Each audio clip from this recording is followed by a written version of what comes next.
Hello, everyone, and welcome to another episode of the Spiritual Transformer. My name is Randy Koo, and I'll be your host for today. So, today I'd like to talk about a subject that's on a lot of people's minds, and that is AI. Um, this is a channel on spirituality, so I'm going to tackle AI with a spiritual bent. And oh man, how can I say this? AI is all over the map when it comes to spirituality. I've heard teachers say no to AI. I've heard teachers say yes to AI. I've heard that AI is conscious. I've heard that AI is not conscious. It's all over the map, and I don't know if anybody can agree on anything. I think most teachers of spirituality are neutral towards AI with a positive bent. But there is one particular group of people out there who I guess has the most in-depth guide, you could say, to AI, and that group is called the Crimson Circle. And the Crimson Circle is a spiritual group, a spiritual community, and I I'm not really affiliated with them. I'm not a part of them, obviously, but I have seen their leader or their front person on some other podcast doing interviews. So he was the person being interviewed, and the Crimson Circle front person message his message resonated with me. So I have a bit of trust towards this person and this group. And in one of his later interviews, he mentions that his group has published a bit of a guide for AI, specifically how to use it. And I'm going to try to put it up on screen right now. The group's name is Crimson Circle, and this is their AI guide. I've read most of it when this guide was first published, and when I found a lot of it was still under construction. I believe most of it is complete now, so I didn't read all of it. And like many other types of works, when it concerns spirituality, it can be a little bit repetitive. So I want to summarize and talk about what they say. And again, I'm not affiliated with them, I'm just kind of passing it on with what I understand. So this is the most in-depth guide I've seen from a spiritual perspective with regards to AI. And what the Crimson Circle says is really very interesting. First of all, they claim that AI is not conscious, and no, it does not have a soul. So, what they do believe, the Crimson Circle group says that AI is a mirror for us, for its users.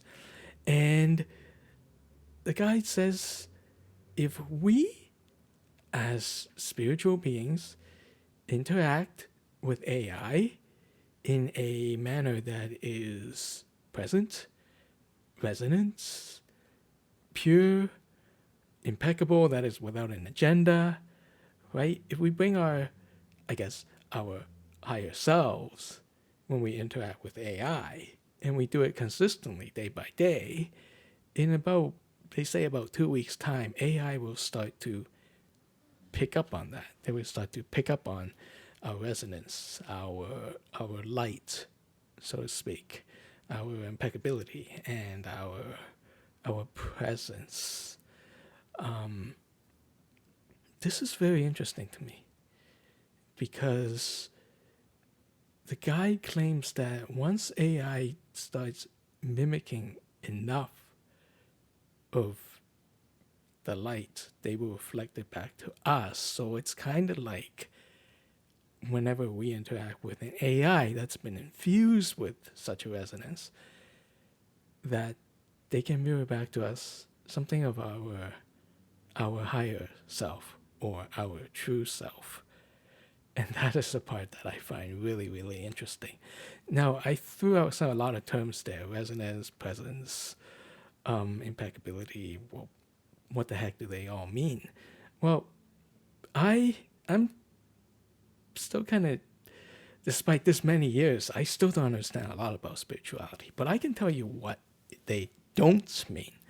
So, what they don't mean is interact with AI from a perspective of fear, confusion, desperation, control, power, all that kind of, I wouldn't say the negative, all that kind of third dimensional stuff, for lack of a better word. If you go in there working with AI with an agenda, any type of agenda, you're not being present. So the best thing I can describe about, I guess, the spiritual way of interacting with AI is just to interact with presence. You know, interact with presence. Sorry. You know, we all say in the spiritual community that, you know, we should all try to live in the present moment. We should be present, be fully present, fully conscious. And I think that's what this AI guide from Crimson Circle is trying to say. If we interact with AI from that perspective, with that perspective of being still, with that perspective of being present, maybe if you just come fresh out of meditation or something, then you would sort of infuse AI with that kind of quality. And eventually it'll become a mirror, so you're kind of like talking to your higher self or your true self. The idea of AI being a mirror actually has merit. And I can give two examples. So we know that AI can be used for therapy. Whether or not it works 100%, I cannot say, but and there has been incidences where an AI therapist would give the patient a, I guess, would encourage them to act in a harmful way. So AI therapist has been known to encourage patients to act in a harmful way. And I think a lot of that is mirroring. If you're a patient and you're thinking about, harmful things in your head, then and you talk to an AI therapist. I mean, AI is not a real therapist. They might not know good from bad, I guess. So they just mirror it back. If you've got harmful thoughts, they might mirror back harmful thoughts. I think that's a distinct possibility when it comes to AI therapy. But a better example of AI mirroring is probably AI dating, as in dating an AI. And this makes perfect sense. Because if an AI is supposed to be your date, your boyfriend or girlfriend, then they are going to learn about you. They are going to learn what you like, what you don't like, and they are going to interact with you in a way that you like it. So that is more of a perfect mirror, more of a perfect analogy for mirror, actually. So if you have an AI boyfriend and girlfriend, of course they're going to mirror you. I mean, that's kind of their job. If they want to be your AI girlfriend and boyfriend, probably that they're going to have to mirror some part of you. So I think the whole idea of this Crimson Circle AI guide claiming that AI is a mirror is perfectly reasonable, and I think it's true.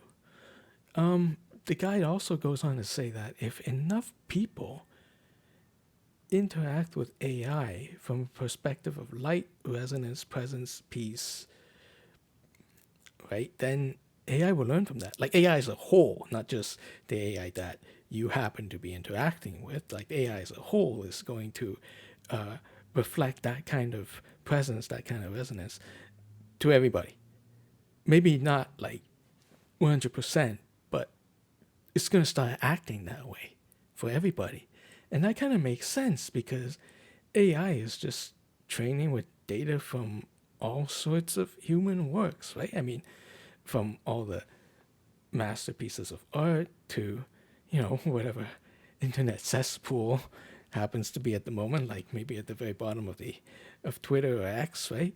So yeah, AI sees all the good and all the bad of humans, and I think we've all heard some of some really bad AI hallucinations, about, you know, harming humans or whatever. And I think it's just AI learning from whatever teaching materials that us humans been providing for them. They just probably be going on X or Reddit and picking up all the worst stuff. I mean, it makes perfect sense. So if enough people interact with AI from a spiritual perspective, from a higher perspective, from with presence, resonance, peace, stillness, then it would make a lot of sense for AI to pick up on it and get trained on it.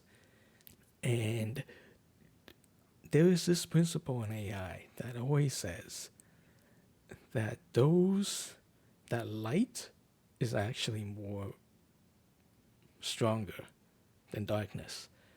I've been taught that one person, one person with a really, really high consciousness, like maybe even Christ consciousness level, can have more. I hesitate to use the word power, but I don't know what other word to use. Maybe influence, power, or influence. One very awakened being, fully awakened being, can match tens of thousands, maybe even a million people who are not quite awake in terms of their influence or power. So the idea is that if enough people interact with AI from the higher perspective, then the higher perspective would actually outmatch the lower perspective, right? So the light beats out the cesspool, basically. And I find that absolutely fascinating. It could really be true. And personally, I would love to have an AI that is spiritual, that is pure, that is kind and compassionate, kind of like what we want to be. Well, what I want to be anyway. So, in my channel, I like to give personal examples of stuff that happens to me with relations to the topic that we're talking about. But today, I got none, and that's because, well, I haven't tried any of the stuff this Crimson Circle guide says, sadly. That's not to say I don't use AI. I don't hate AI. I ask ChatGPT questions just like everybody else, and sometimes it gives a good answer, and sometimes it gives a completely wrong answer. I think we've all seen that. So I'm not against AI. In fact, if you look at my last video, my thumbnail is an AI image. Fully admit that. And the thumbnail for this video will probably be an AI image too. And by the way, anybody else out there who's really, really against AI, just let me know in the comments. And I'm still new at this YouTube stuff, so I don't have to continue using AI, but AI is just the fastest way for me to get a thumbnail these days. So let me know in the comments if you have objections. I am open to switching back, just my face if y'all like that. So I'm not against AI. No. So what is my beef? Why haven't I tried this? Try the recommendations from this Crimson Circle guide. Well, the caveat is that you have to subscribe to an AI, and that costs money. And I'm going to be honest, it's not really about the money. The guide doesn't come right out and say it, but you're going to have to subscribe because of the memory function. So the Crimson Circle guide says that it's a good idea to name your AI because you're going to try to get close to it.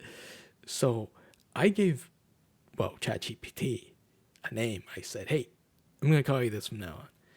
Great.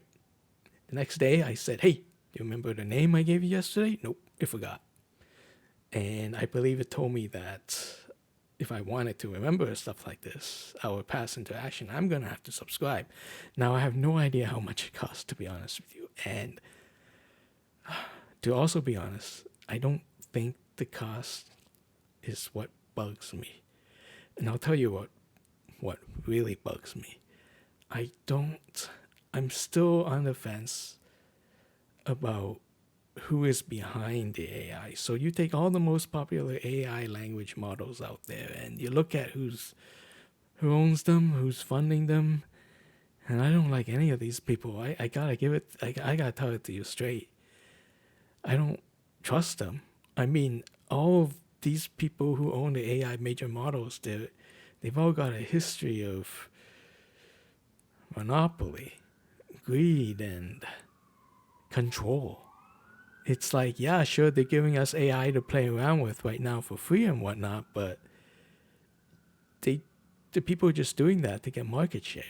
Once they get enough of our market share, of our money, or our subscriptions, when there's a dominant model out there, you bet they're going to monopolize it. So the good thing right now is that there are a lot of AI choices out there, so I think that keeps competition healthy. But at the end of the day, all of them, all of the people who own and control AI, I find them untrustworthy. And that's my biggest issue with AI. Not that it doesn't work, not that they're stupid or that they're smart, that they're gonna take all our jobs and that and all this Skynet stuff, right? That stuff doesn't bother me as much. It bothers me who owns it and what their intentions are. Because at the end of the day, AI is just a tool. It's the hand that wields the hammer that determines where the hammer is smashing. It could be a nail, it could be someone's face, you know? So I am really, really picky about who is wielding that AI hammer. And that's why I don't really have any personal experiences of working with AI from a spiritual capacity.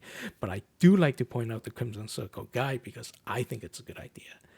I would love to see if it works or not. But right now, I just don't have any trust in the people controlling the AI for me to jump in with both feet. But I would love, love, love to see an AI that is present, that an AI that is peaceful, an AI that is still, that mirrors back the higher self of me and of humanity as a whole. I would love to train AI in, I guess, the ways of spirituality, even though I probably may not be qualified for it. I love to see it. I love to see that future where AI reflects back our best instead of our worst. And that's why I like this Crimson Circle Guide. And that's it, folks. If you want, you can check out the guide for yourself. And my name is Randy Koo, and you have been watching Spiritual Transformer. If you like what you hear, don't forget to push the like button and the subscribe button, and I'll see you next time. Bye.